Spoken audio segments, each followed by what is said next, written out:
ॐ भूर्भुवः स्वः तत्सवितुर्वरेण्यं भर्गो देवस्य धीमहि धियो यो नः प्रचोदयात्. ॐ शान्ति शान्ति शान्तिः. Namaskar my dear friends. This video is about Swami Ramdas. How I came to the Maharshi, says Swami Ramdas.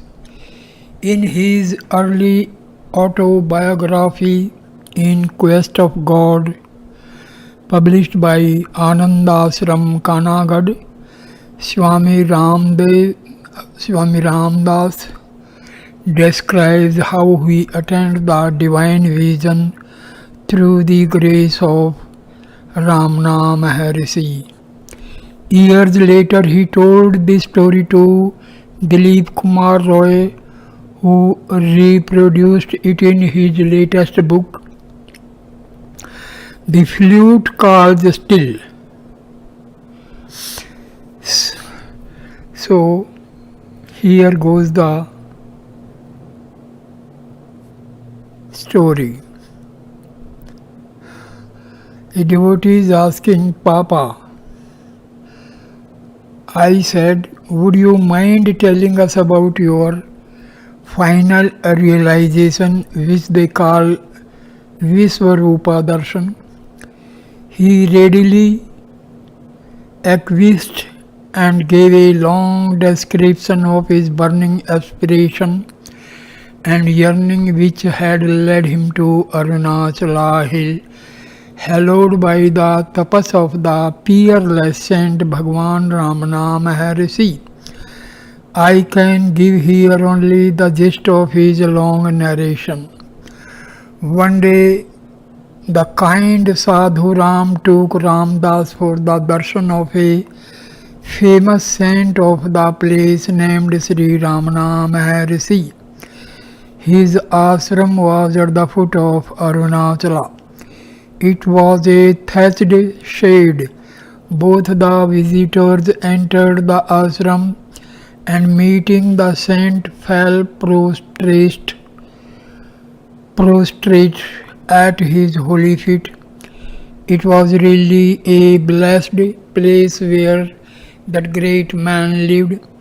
He was young, but there was on his face a calmness, and in his large eyes a passionless look of tenderness which cast a spell of peace and joy on all those who came to him.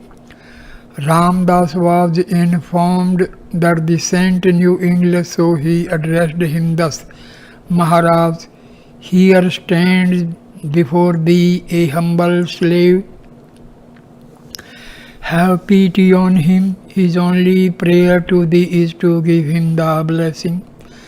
The Maharshi turned his beautiful eyes towards Ramdas and looked intently for a few minutes into his eyes, as though he was pouring into Ramdas his blessing through those orbs, then shook his head to say he had blessed.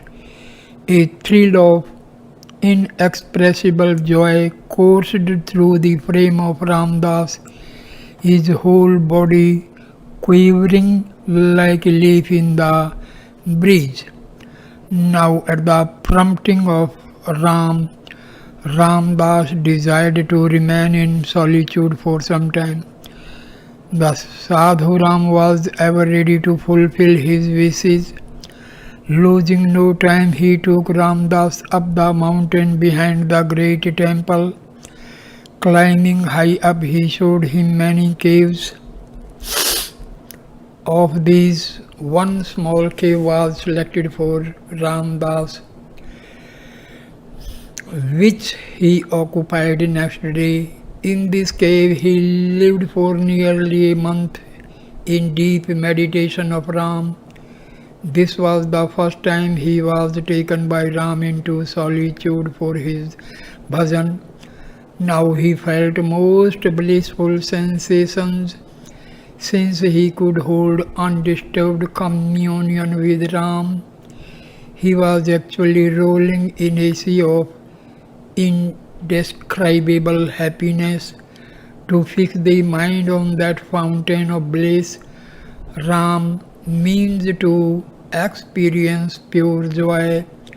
He went on taking the name in an ecstasy of longing when, lo, suddenly his Lord Rama appeared before him and danced and danced.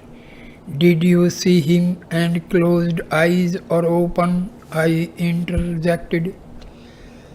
With open eyes, as Ramdas is seeing you, Papa answered.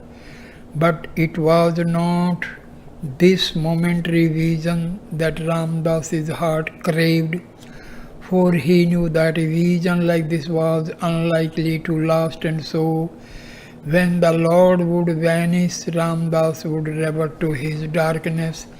Therefore he prayed for the great darshan, the vision of visions which comes to stay forever, so there is no more parting, namely the Visvarupa darshan.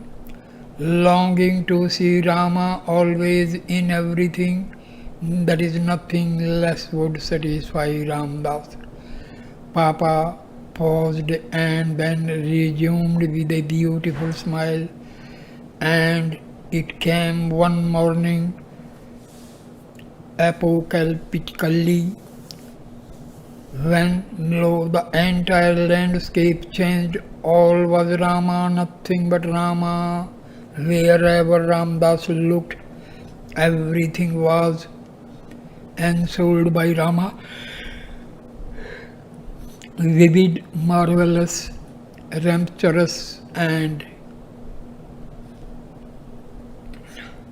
the trees, the shrubs, the ants, the cows, the cats, the dogs, even inanimate things pulsated with the marvelous presence of the one Rama, and Ramdas danced in joy like a boy who, when given a lovely present, can't help breaking out into a dance. And so it was with Ramdas. He danced with joy and rushed at a tree in front, which he embraced because it was not a tree but Rama himself. A man was passing by. Ramdas ran towards him and embraced him, calling out, Rama, O Rama. The man got scared and bolted, but Ramdas gave him chase and dragged him back to his cave. The man noted that Ramdas had not a tooth in his head and so felt a little reassured. At least the loony would not be able to bite him. He laughed out and we swelled the course. And then I asked after the laughter had subsided. The bliss and joy came to be permanent, like a torrent rushing downhill till it finds a placid level of limpid, purling stream. This experience is called Sahaja Samadhi, in which you can never be cut off from the consciousness of being at one with the one who has become all, in which you feel you are one with all because you have perceived that all is He, the one without a second. Finally, we end with a comment made by Swami Ramdas in Vision, the monthly journal published by Anandashram about 40 years later.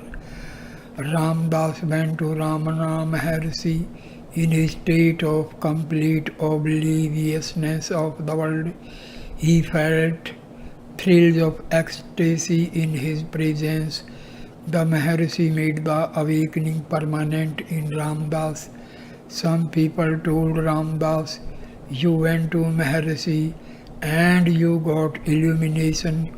give us illumination like that.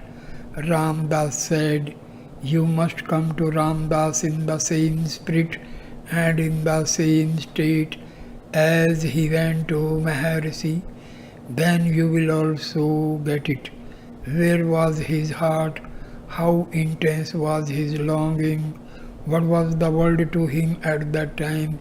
If you come in that state, it is all right.